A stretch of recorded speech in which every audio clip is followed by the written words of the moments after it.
Oke, assalamualaikum warahmatullahi wabarakatuh. Alhamdulillah, nahmaduhu wa nasta'inuhu wa nastaghfiruh wa na'udzu billahi min syururi anfusina wa min sayyiati a'malina. May yahdihillahu fala mudhillalah wa may yudhlilhu fala hadiyalah.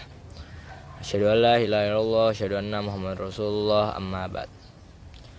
Oke, di video kali ini saya akan mereview sebuah kajian yang ditugaskan oleh Ustadz Apri, yaitu mengenai beriman kepada kitab-kitab Allah.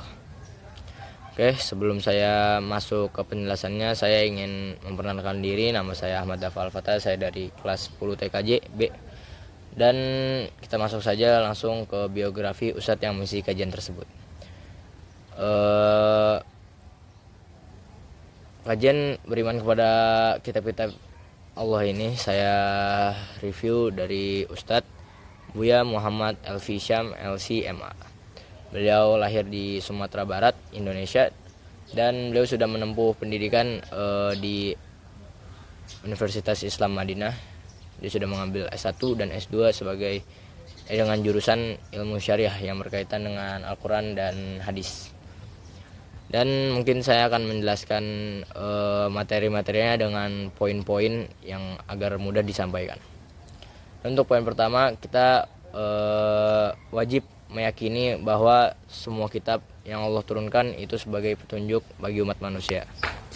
Dan untuk kategori-kategori kitab yang diturunkan seperti Taurat kepada Nabi Musa, Zabur kepada Nabi Daud, Injil kepada Nabi Isa, dan Al-Quran kepada Muhammad SAW.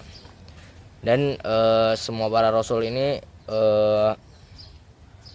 tidak membuat karangan sendiri yang dibilang orang-orang terdahulu. Mungkin Al-Quran dibilang buatan Nabi Muhammad, itu sebenarnya tidak. Itu semua diturunkan oleh Allah Subhanahu wa taala.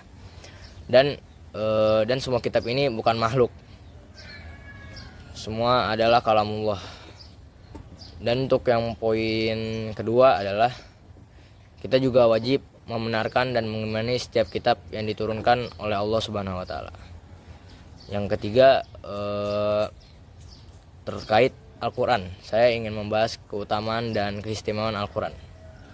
Al-Quran sebagai petunjuk bagi manusia dan penyempurna kitab-kitab sebelumnya. Mungkin di kitab sebelumnya ada syariat tentang ini, lalu Al-Quran turun untuk membenarkan syariat-syariat yang di kitab terdahulu.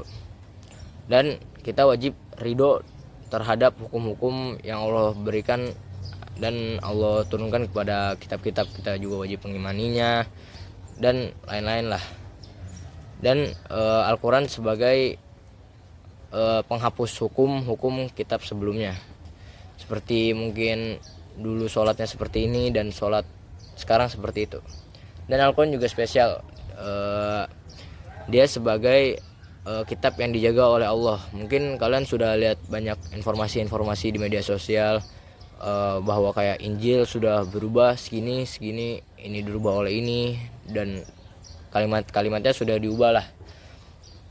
Tetapi Al-Quran tidak. Al-Quran masih murni dari dulu, dari zaman Nabi Muhammad sampai sekarang.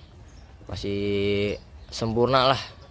Tidak seperti kitab-kitab lain yang sudah diubah-ubah oleh umat-umat manusia. Dan kita juga harus waspada dengan media sosial nih, bahaya banget. Ada yang mengaku sebagai nabi, ada yang membuat kitab-kitab baru, dan itu pasti semuanya salah karena bukan diturunkan oleh Allah Subhanahu wa taala. Dan kita juga wajib mengimani lah rasul-rasul. Mereka tidak membuat karangan sendiri, mereka tidak menghapus, mengurangi, dan semuanya kitab yang Allah turunkan disampaikan oleh Nabi itu semuanya pasti benar, tidak dihapus, tidak diubah-ubah lah, semuanya murni. Tetapi manusia zaman sekarang mungkin sudah diubah-ubah, dan itu ya salah, tidak boleh melakukan seperti itu. Mungkin ini saja yang bisa saya sampaikan. Maaf jika ada salah kata yang saya perbuat. Terima kasih. Wabillahi taufiq wal hidayah. Wassalamualaikum warahmatullahi wabarakatuh.